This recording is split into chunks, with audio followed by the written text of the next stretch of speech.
قرآن مجید میں کھیرے کا بھی ذکر موجود ہے، طب نبوی میں بھی ذکر موجود ہے، کھجور کا ذکر قرآن مجید میں موجود ہے، طب نبوی اور حدیث نبوی میں بھی کھجور کا ذکر موجود ہے۔ حضرت محمد مصطفیٰ صلی اللہ علیہ وآلہ وسلم نے فرمایا ان النبی صلی اللہ علیہ وآلہ وسلم یاکل الرطب بالبطیخ، نبی صلی اللہ علیہ وآلہ وسلم تازہ پکی ہوئی کھجوروں کے ساتھ تربوز کھایا کرتے تھے، اور پھر فرماتے تھے وَيَقُولُ يُكْشَرُ حَرًّا هَذَا بِبَرْزِي هَذَا وَبَرْدِي هَذَا يُحَرِّي هَذَا، یعنی اس کی گرمی اس کی ٹھنڈک کو ختم کر دیتی ہے اور اس کی ٹھنڈک اس کی گرمی کو ختم کر دیتی ہے۔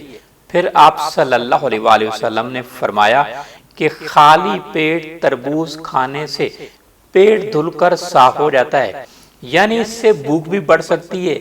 معدہ کے لیے تربوز تو بہترین غذا بھی ہے، شفا بھی ہے اور دوا بھی ہے۔ البطیخ قبل الطعام یغسل البطن غسلا ویذهب بالداء اصلا، او کما قال النبی صلی اللہ علیہ وآلہ وسلم، کھانا کھانے سے پہلے تربوز کھانے سے پیٹ دھل کر صاف ہو جاتا ہے اور یہ بیماریوں کو نکال دیتا ہے۔ سبحان اللہ۔